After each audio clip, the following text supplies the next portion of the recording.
So this is going to be a fun things hidden discussion because I'm going to be talking to someone who's an actual anthropologist and someone who has also studied economics. So he is versed in anthropology as well as the Austrian School of Economics. He's been on my radio show many times, but now he joins us on the Things Hidden podcast for those who don't watch the daily radio show, but only enjoy the Things Hidden series. You're going to be in for a real treat. This is Professor Mark Sunwall. How you doing? Well, I'm doing fine. And thanks for having me on in these troubled times, right? Yeah.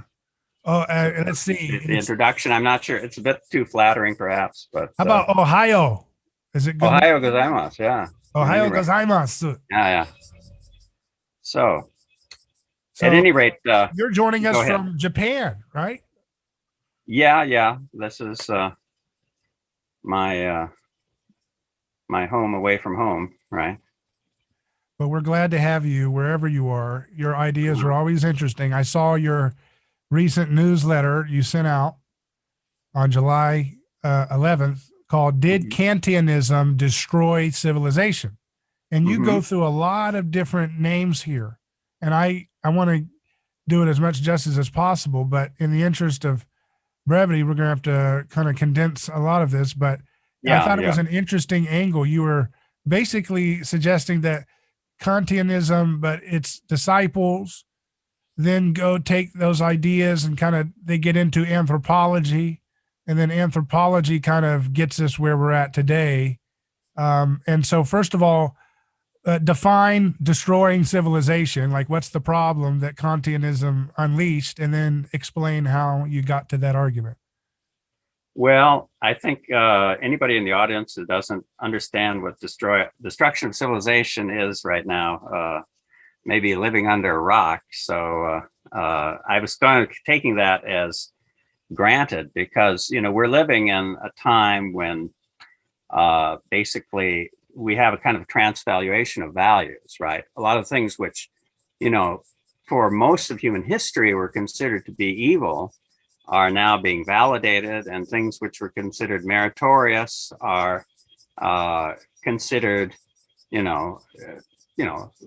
everything is flipped over basically, right? So, it's good, I guess, to be a bully. It's good to be violent. It's good to be promiscuous. It's good to be all these things, and all the other virtues which seem to have some merit at one time have that now been demonized, as it were. So there's that. But in a sense, you might say this is hyperbole, because I'm not saying by civilization, I'm not saying, civilization, of course, is cities and literacy and that sort of thing. Of course, that's going to continue. But we're getting into a very sort of strange period now in terms of values. Right? That's what I mean. Right? I don't mean that, everybody's going to stop. Everybody's going to go back to living in a cave or something like that. In a way, that wouldn't be so bad, but what we're facing is something, a sort of a global nihilism, techno-nihilism, perhaps. Yeah. What is the ultimate value in this world that we're emerging into? Is it nihilism? Is it humanism? Is it individualism, egoism? What is it? Well, to tell you the truth, I didn't use this word very much, maybe not at all in this particular essay. I mean, the essay was complex enough as it was, but just to simplify it, what I'm really talking about is secularization, right? Or secularism, as opposed to, what does secular mean to begin with, right? Secular is a reference to time, to, for example, time cycles, secular and cycle and the progression of time, as opposed to the immutable world of eternity or something like that, So behind my thinking here, and I agree that I get into very technical things, is the question of how did secularism triumph, right?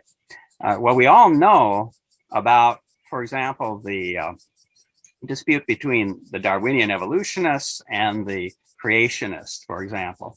And I don't know, I don't care what side you are on that particular dispute, right?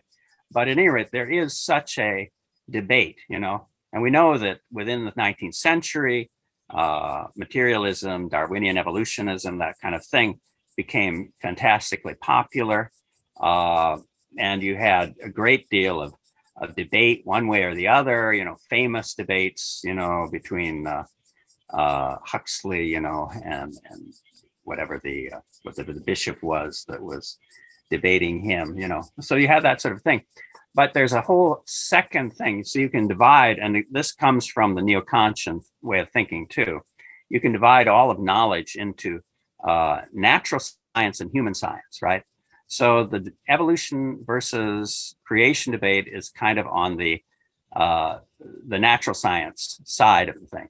Within the human science side of knowledge, right, what you have today is, and I'm going to lift another word that I haven't used in this particular essay, but I think it's a great word. You have the concept of the anthropogenic origin of human institutions, right? You've heard the word anthropogenic used in the debate on climate science, for example, right? So anthropogenic means literally created by human beings, right? So people who claim that, maybe we have global warming, maybe we have global cooling, something like that. But the real debate is not whether it's warming or cooling. The real debate is what is the cause? Is the cause from the natural forces in the cosmos, which are on a kind of automatic schedule of their own, or is the cause, human intervention, right? The people who believe that the human intervention is a problem like to use this word anthropogenic, right? The people who are against that talk about, no, it's not anthropogenic, it's natural, whatever. So I'm just using that as an example because this is rather a useful word that I think would be applicable in this context as well. So what people decided after the Renaissance and the Enlightenment periods of Western history was that human institutions, right? By institutions, I mean big things, like language, trading, kinship systems, those sorts of, symbolic manipulations of reality, that these things were human devised, right? The only debate was whether they were devised heroically by some geniuses or something like that, or whether they were the outcome of a long period of experimentation, trial and error, and that sort of thing. But this was not the original way of thinking about the origin of human institutions, right? Throughout history, almost universally. I mean, you can always find exceptions because, you go to different countries, you're always going to find an exception here or there. But I would say almost universally, the origin of human institutions was ascribed to non-human factors, right? In other words, the deep culture. Now, I'm not saying that people can't arrange their institutions and their ways of life or make stylistic improvisations or something like that. But the deep culture was always ascribed to the benefits received from spirits of some sort, right? So you went to any country, and regardless of whatever the religion might be, and you asked, well, where did you get your culture essentially? When they'd say, well, we got it, literally, we got it, we received it from something which was non-human. We received it from some transcendental source, right? Of course, this was not the narrative that was favored by science after the 19th century, after the rise of positivism, right? The problem with this, and I'm not saying that, maybe human institutions aren't anthropogenic. The problem with this was unlike the system, unlike the issue of evolution versus creation, there was never a debate between people who believed in the anthropogenic origin of human institutions and the possibility that the traditional explanations were correct, right? That human institutions are ultimately received from a non-human dimension or non-human realm, right? There was never such a debate, right? Like so many things in the process of the triumph of secularism, the debate was a non-debate, and what you had was instead a kind of a what they call gaslighting today, or nudging, or something like that.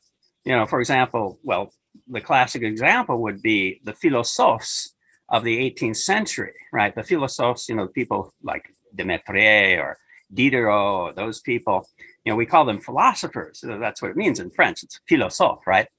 But the truth of the matter is they were not very good philosophers at all, because they never debated any of these issues. They never debated, does God exist, or anything like that.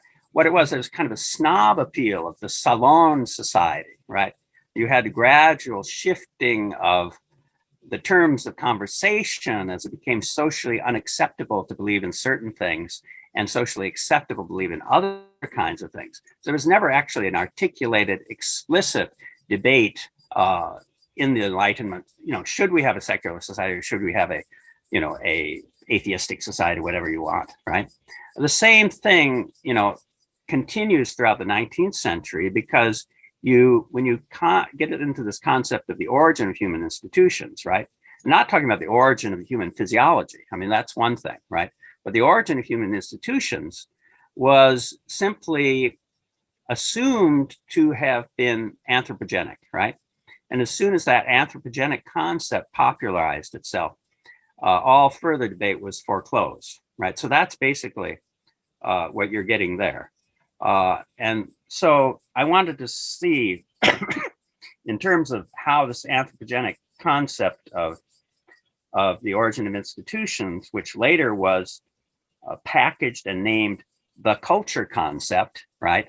How did that actually come about? In other words, what is the substance behind the culture concept? Where did anthropologists get this idea? And the idea is basically that the origin of institutions is like the writing of poetry, right? In other words, it's something that human beings do as a form of creativity, right? The creativity may have been the result of heroic figures who really were poets in a sense.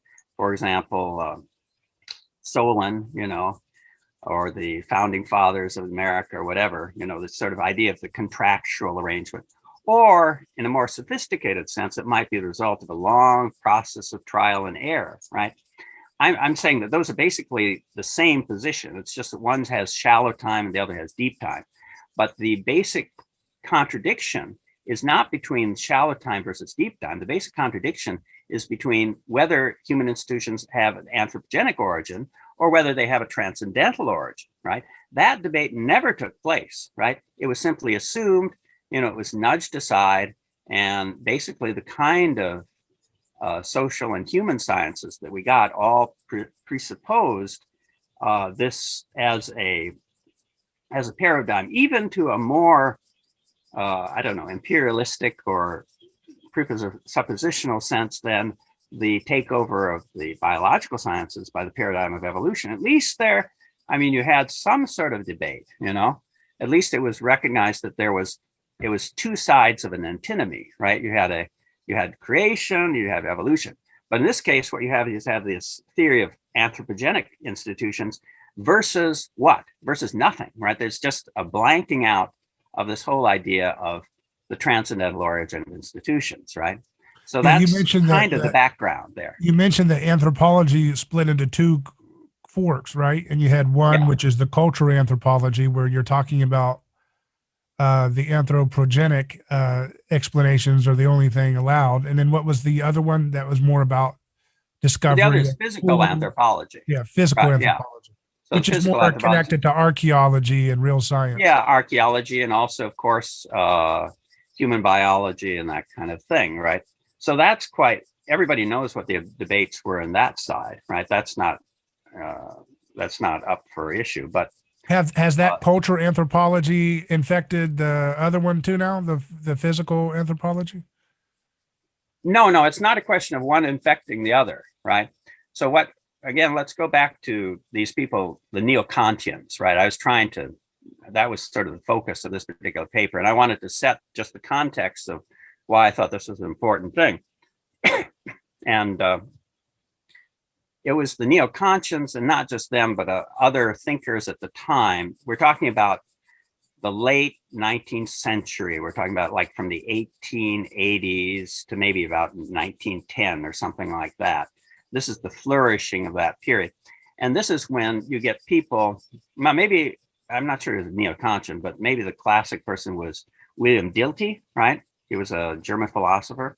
And he said, there really isn't, contrary to what the positivists say, right? And of course, the positivists are the real hardcore people who say, we're just going to study everything like, humans or bugs or rocks, it's all science. We just study it all the same way.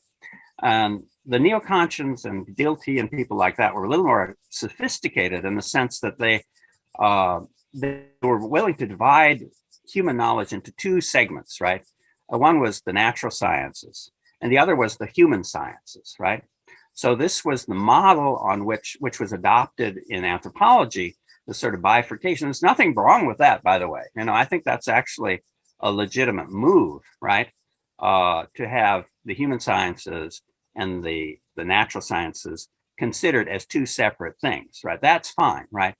But now the question is, within the human sciences, what is it that makes people uniquely human? And they eventually come up with this idea of the anthropogenic origin institutions, and they call it, very cleverly, they call this the culture concept, right? Well, there's nothing wrong with the word culture, right? I mean, that's fine. I mean, you can call it culture if you want. You could call it other things. You could call it human traditions, human institutions, mores, customs. We know what we're talking about, basically. A culture was just the word that they decided to use because it had sort of a nice appeal. Originally, it comes from, the idea of cultivating a garden. If you went back to, 100. There's a very interesting man named Raymond Williams. I mean, I'm sure this is long ago, this early 20th century or something like that he was writing. But he did a word study of several important English words which became prominent in the social sciences and political dialogue and that sort of thing. One of which was culture, right? So he's an interesting person to read on that.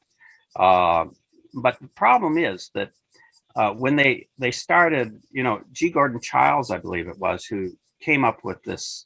You couldn't say this anymore, by the way. Of course, he was a leftist, but even those days, leftists were using words they won't allow anybody to use anymore. He said, "Man makes himself." This was a very famous anthropological book, right? Man makes himself. And that title, whatever you think about the word man, right? That title, he means, of course, human beings, right? That title encapsulates basically what I'm talking about with regard to the anthropogenic origin of institutions, right? In other words, human society, in other words, the laws, the morals, and the fundamental concepts we're talking about, really fundamental, like, what is a marriage, who can marry anybody else, and, what is right and what is wrong, and the structures of society, that these all were devised by human beings at some point, right? Maybe over a long period of time, maybe in some heroic interval of rapid innovation. We don't know, but, you could argue about these things. But what you couldn't argue about was that something other than man was making man, right? That became a taboo thing, right? And so you have a funny situation. This has been the underpinning of the way we think about things in the 20th and now the 21st century.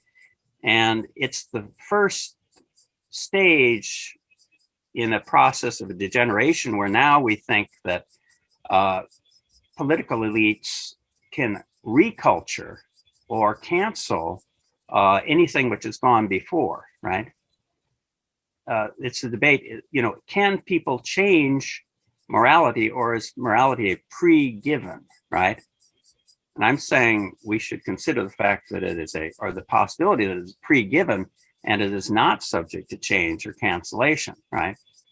But the problem is that this goes back further than, there's all sorts of people willing to jump in. This is a very, uncurrent kind of article. I'm talking about intellectual history and things that are happening at the latter part of the 19th century. And of course, people today want to read about, conspiracies or whatever. But I think without understanding the historical background of how the first steps in this direction towards the idea of reculturing or cultural change, intentional politicized cultural change came about, you have to go back to where these concepts originated, right? And they originate, as far as I can tell, pretty much with the neo-Kantian schools of the late 19th century, when they start saying that, unlike Kant, right, who believed that morality was kind of hardwired in your brain, right? Yeah. Unlike Kant, some of the neo-Kantians began to think of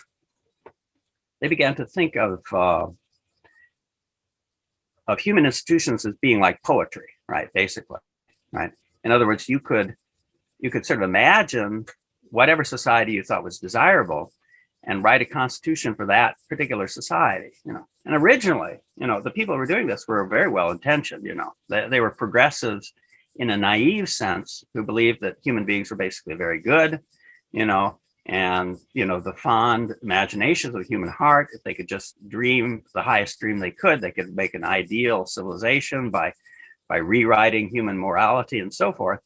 And so it's very well intentioned, right? And these people were not devils. This was a problem. I mean, the first person to point an accusatory finger at Immanuel Kant was Ayn Rand. You know, she was saying essentially, making a stronger point than I am with regard to, did Kantianism destroy civilization? She actually thinks he was an evil man. Well, I don't think that washes. He was actually a very brilliant and very well-meaning person. And that's even true of most of his disciples too.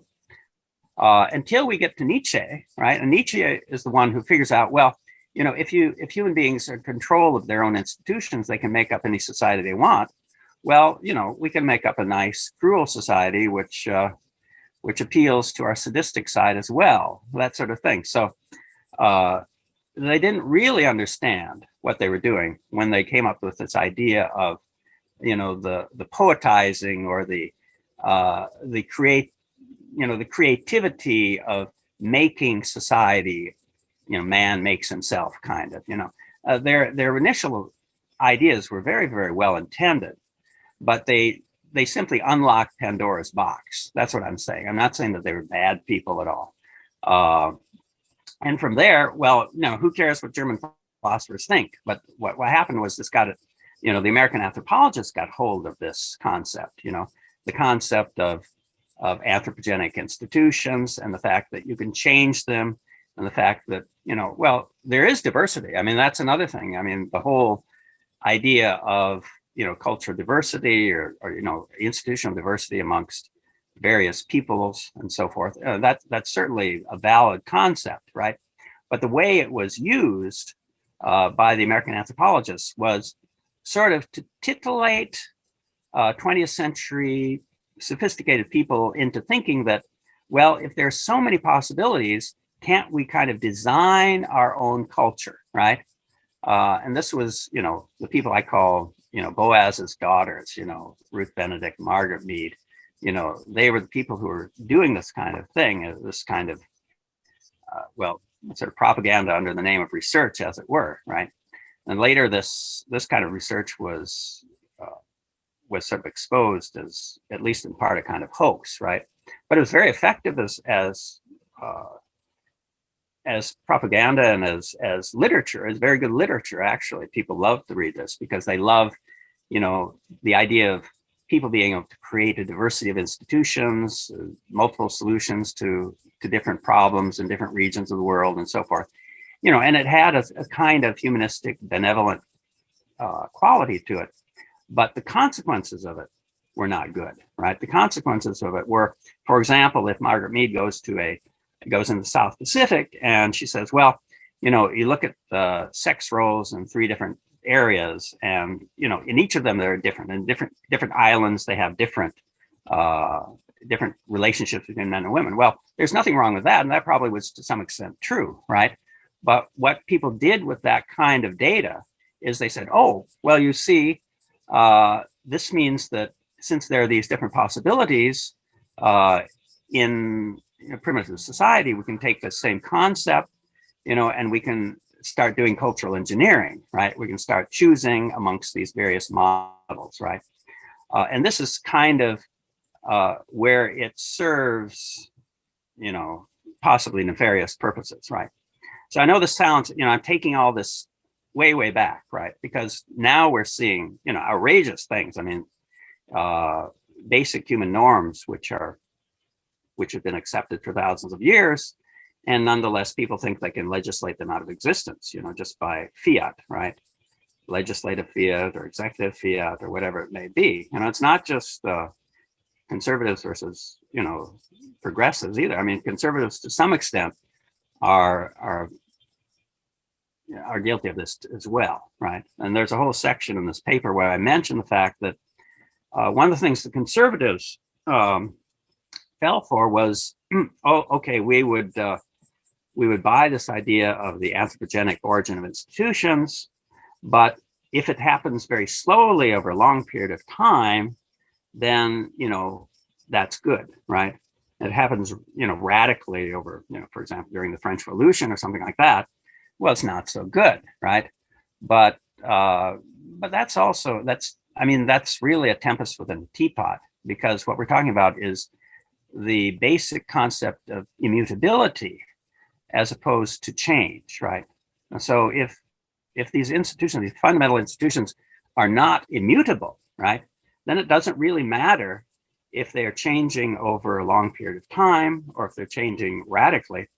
The principle is the same, right? Right. So I would be an advocate for immutable institutions, right? Which sounds a lot like Plato, and I do actually mention Plato there, and how at the beginning of the Laws, his Athenian interlocutor talks to the Cretan and he asks him, who was the person who developed your laws, or was it developed by a human being, or was it by the gods? And of course, or a god, right? And the Cretan says, of course, it was God, right? So this is the basic take that most people throughout history thought was quite reasonable. The idea that human institutions had a transcendental origin rather than just being the work of the human imagination, right? So, well, at any rate, I've talked quite a bit. And so how did that evolve into the social construct theory, and that's popular with today's critical theory academicians? And you've got, people in love with the, critical theorists, Herbert Marcuse. You've got the French postmodernists, like,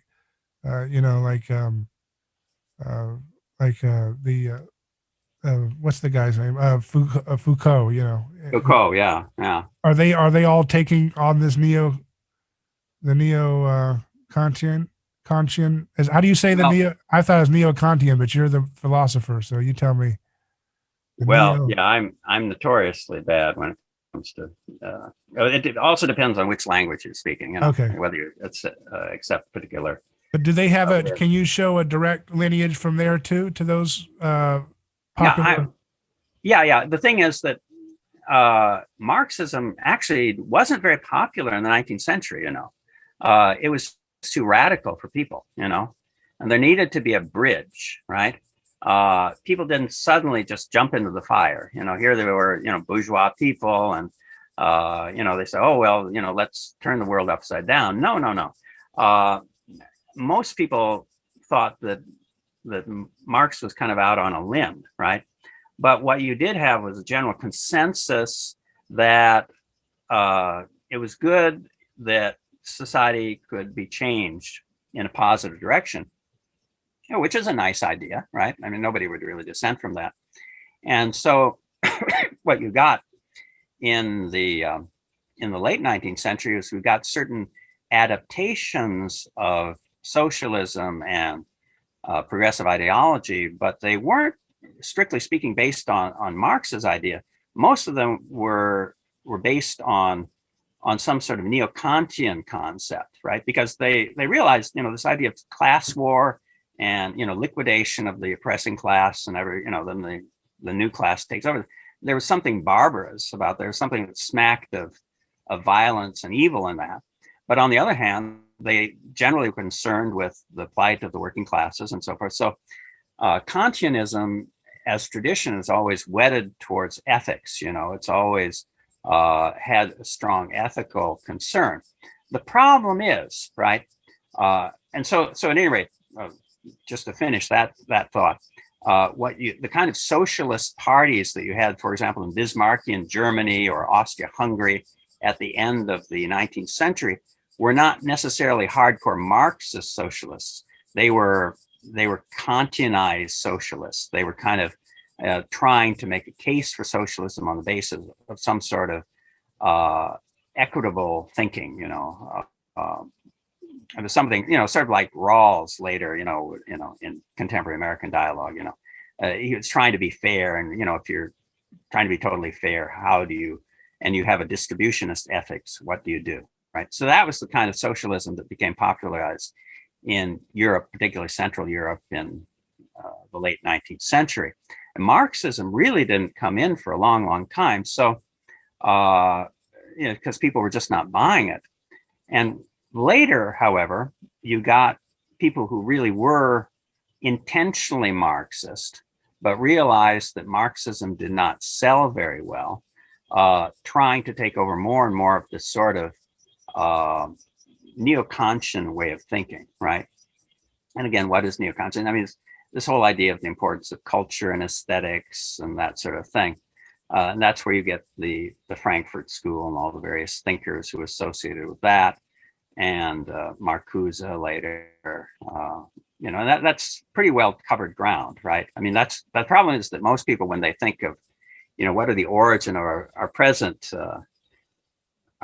travails, they only go back to the Frankfurt School, but actually, or they go back to Marx, but that's kind of a red herring, because Marx was really transformed. It was really the neo-Kantians and their way of thinking, which formed the basis of the ideologies of the late 20th and now 21st century. Did it have an impact on the French postmodern school too? Because they were kind of separate from the Frankfurt School, right? Now you're getting into areas. Yeah, I mean, I may be wearing a beret, but I don't know everything about that. Here's the thing. A lot of that is, you see that the French schools deliberately try to innovate, and they deliberately try to sort of cover their tracks and show that they're not indebted to anybody. A lot of them go back to Nietzsche, right? So Nietzsche is a very important thinker, right? There were French neo-Kantians, in the strict sense of the word, right?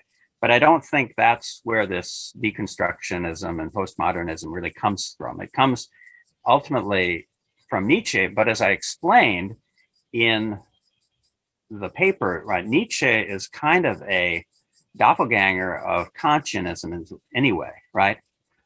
So sort of the missing link, and I mentioned this guy in the paper, is this guy F.A. Lang, right? F.A. Lang was the guy who he looked at materialism. He looked at the sort of things that Marx was excited about, like combining Hegelian and Darwinian ideas, and basing them more clearly on material science.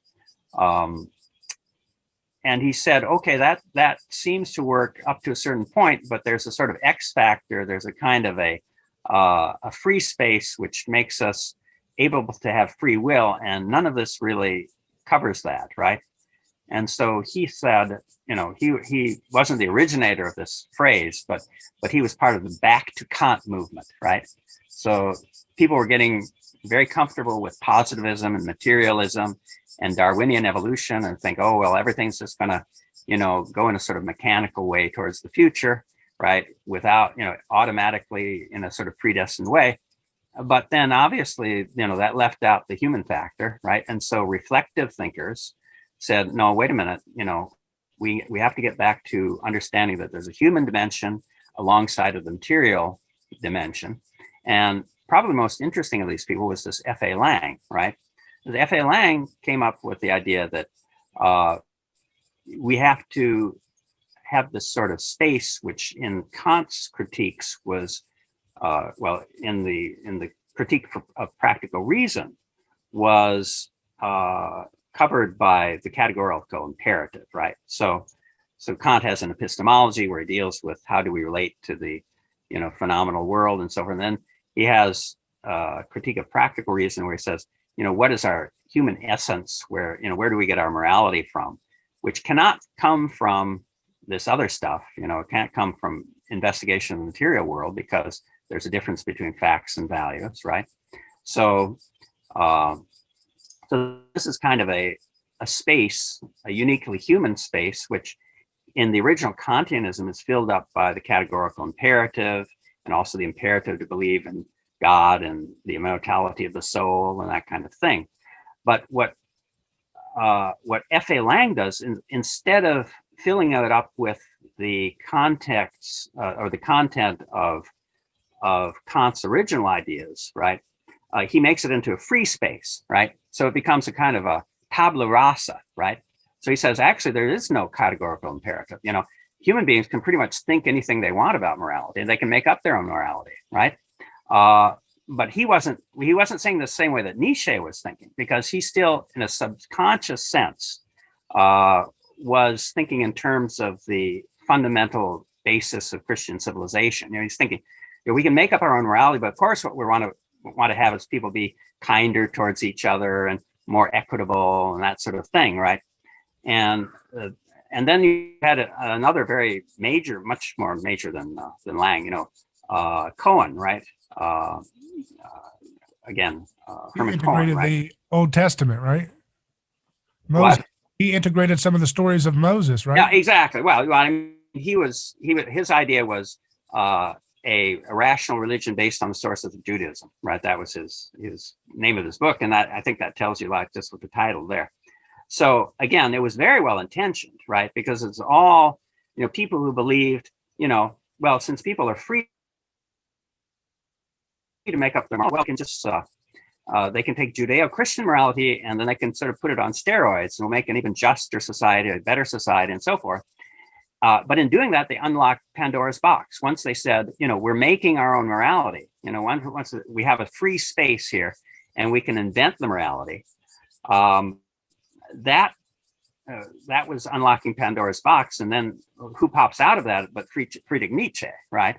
And he says, okay, well, no, we don't necessarily want a rational society based on Judeo-Christian values. You know, as long as we can make up our own morality, we can make up something really exotic. You know, we can, you know, have everybody stand on their heads, you know, for 100 hours or something like that, or whatever. And I'm making it a little bit ludicrous in the way I'm expressing it, but actually this was kind of the salient idea of the mid-19th century, right? The idea of transforming Kant's critique of practical reason into a sort of act of creativity, as it were, right? Sounds very good, you know, we can, you know, we're creative, you know, we're making new realities, we're making new rules, we're diversifying, we're not going by the old ways anymore, right? But the problem is when you start monkeying around with the basic institutions on which, you know, human relationships are founded, right? You're sort of playing with fire. So again, most people they sort of pass over, you know, either they don't know it or they kind of go to sleep, you know, somewhat time between the late Enlightenment and the 20th century, but a lot happened. And that may be the crucial misstep which was made. It's not, once you get to the cultural Marxists, the Frankfurt School and critical theory and that sort of, I mean, all the elements are already in play. So it's not like that's the original sin there, right? The original sin is further back in time. It's somehow when people start losing the idea that there's a possibility of transcendental devolution of human institutions and everything is assumed to be anthropogenic, right? Whether you call it culture or you call it whatever, creativity or whatever, you know. Right. It really is, it's a crucial period. It's sort of a blank period in most people's knowledge of intellectual history. And to the extent that intellectual history is important, you know, it's something that people need to go back and re-examine. They also need to re-examine the whole concept of the culture concept, right? Again, we use culture in so many various ways, right? In a rather critical way. But we're tending, even though there's nothing at all wrongheaded or offensive about the denotative meaning of culture, because if you look at the dictionary definition of culture, it usually will be the way, you know, in which human institutions and customs are transferred for one generation to another through oral teaching or something like that. I mean, that's perfectly unobjectionable. But when you get a kind of package deal where the culture concept is implicit in everyday thinking of all modern people. The baggage behind that is this concept of anthropogenic institutional development, as it were, right? So that's sort of lurking behind the seemingly innocent word culture, right? But it's packaged in there, and everybody sort of once they start using the word in certain ways, whether they ever thought about whether human institutions were anthropogenic or transcendental in origin, they somehow just subconsciously adopt this idea of anthropogenic origin. Right? So you've made a very good overview case for your argument. And as I read it, I know it wasn't in the scope of your article, but it felt like it was screaming out for a little bit of Rene Girard to interject into this history. Could you, I like to leave a little bit of a positive note. So we have looked at where things went wrong. Do you see Rene Girard as a helpful anthropologist in helping steer the ship back to the right direction? Well, Rene Girard, yeah, it's sort of funny because I think this particular article that we were just talking about was more almost in the well, I don't want to go there, but at any rate, yeah, I didn't really touch on strictly speaking Girardian notions here. To the extent that Girard was bringing up the concept of scapegoating for consideration and criticism, then I think that is very, very positive. People will read Girard if people will take it to heart, and if people will understand that this scapegoating mechanism is very, potentially very dangerous sort of thing, which is endemic to human institutions, then I think that will have a positive effect because we certainly see a lot of scapegoating now. We've seen scapegoating in the past, and it's always, it changes from one group to another. Of course, during the Third Reich, it was the Jews who were the scapegoats, and then it became, flips over to different groups, who are maybe even antagonistic to the previously scapegoat groups, and then it was the Muslims who are bad and so forth. And now it's the American conservatives who are the scapegoats. So it's always sort of migrating from one time to another. So yeah, knowing and acknowledging that the scapegoat mechanism is a very lethal way of organizing society, certainly can have some effect. I certainly hope that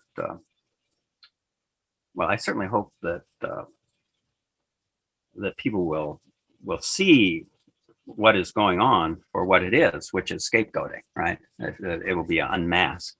Well, actually, I was going to say, really, this particular article is almost, and what I've been talking about is almost more in the tradition of René Guénon than René Girard, right? René Guénon is a very, very esoteric and difficult thinker, and I'm not necessarily recommending him for everybody, but again, the question here is not just, within human institutions, what is a good way of carrying things out and what is a catastrophic way, but what is their origin? Do people really create human societies, or has it been created for us, right? And that, I think, also is hopeful, right? I mean, the fact that ultimately human beings are not in charge, I think, is a very, very hopeful thing, right? That there's some sort of providence or some sort of guiding hand. Remember what I think it was Tolkien said, within a catastrophe, there's also eucatastrophe, right? So within the bad stuff which is going on, there's also some good, even deeper good thing which is happening, which we can't see because we can't see with God's eyes. We can only see with our human eyes, right? Yeah. So I think that's the positive thing ultimately, right? Yeah. The thing I was pointing out about the Girard thing to this is that you mentioned the anthropogenic role of institutions in the cultural anthropology. Doesn't Girard kind of provide a little bit of a transcendent explanation back into the mix of cultural anthropology by employing the idea of the transcendent sacred that the gods who are their ancestors gave them? I mean, he kind of bridges the gap, doesn't he, a little bit? That's what Well, I this was. is a very, yeah, this is a really deep subject. I think we could almost have a completely different talk about this because you can look at Girard two ways, really. You can see him as somebody who's coming into the secularized humanities, right? Anthropology, sociology, literary criticism, and so forth, and trying to connect back with the transcendent, right? Because he's not afraid of talking about things which other people are afraid of talking about, you know, like the fact that these myths may actually refer to something, right? You know, people tend to think, well, myths are just myths, right? But he's saying, no, it actually refers to historical realities, right? So in that sense, he's on the sort of anti-secular side. However, the other aspect of Girard is, you know, from the point of view of Orthodox religions, he is heavily committed to the efficacy of human action in the origination of human institutions, right? So he's making a rather difficult. It's rather difficult to bring him into a discussion like this on my side of the argument, right? Again, this whole book. I'm sure you're familiar with the book. Let's see, it's around here somewhere. The one about where he talks about Violence and the sacred. conversion. Yeah, evolution conversion. You've read that, right? Evolution conversion, yeah. Yeah, and he talks about the fact that his theory is potentially an integral part of Darwinian evolution, right?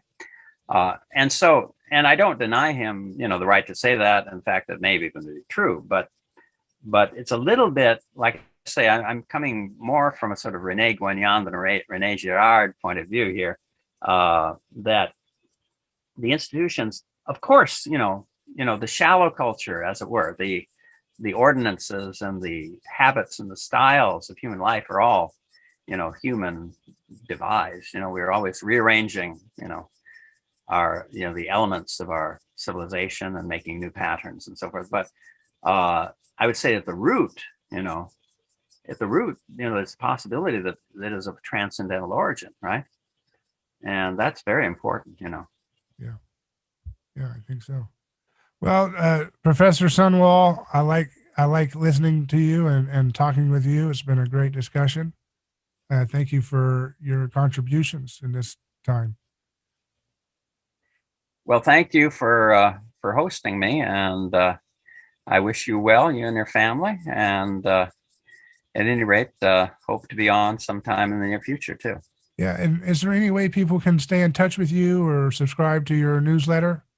Okay, well, probably if you're interested in, I'm not sure if they could subscribe to my newsletter. I have to I'm not very good at this sort of thing. Once I was trying to study, how to popularize a newsletter, and I think I failed the course. But probably the best way to find my stuff is to find my blog, which is Pico Ultra Orientalis, right? PICO U LTRAORINTLAS. Let's see, if I can spell it myself, right? So Pico. I think you didn't want people to find you on there, did you? Well, I don't know. I always have strange reasons. It comes from, Pico della Mirandola, the great Renaissance thinker, and humanist, right? And then, of course, Oriental, right? Because I have this connection with the Far East, right? Ultra, far is ultra and Oriental is East, as you know, right? So if you think about that, you can probably figure it out and input it, right? And is there a book by Rene Guignon that people could check out that you'd recommend? Rene, this is going to be above most people's pay grade, I'm afraid, because you have to have a tolerance. To begin with, he's making a case for the supernatural origins of our world, but not from any particular religious point of view, right? He's sort of religiously neutral, as it were. He takes a lot from Vedantic Hinduism. He himself was involved in Sufism and so forth. But Rene Guénon is kind of an interesting guy. There's one book which, if you really are willing to open your mind, this is called "The Reign of Quantity and the Signs of the Times," right? By Rene Guénon, and of course, it's been translated. Very controversial person, and there's all sorts of people who, are quite willing to scapegoat him or slander him because, of course, he was kind of an outsider. He was a European conservative who didn't get along with Europe very much, so he left and he lived in Egypt for the rest of his life, among the Sufis. Well, again, Mark Sunwall, really appreciate your discussion. It's given us a lot to think about.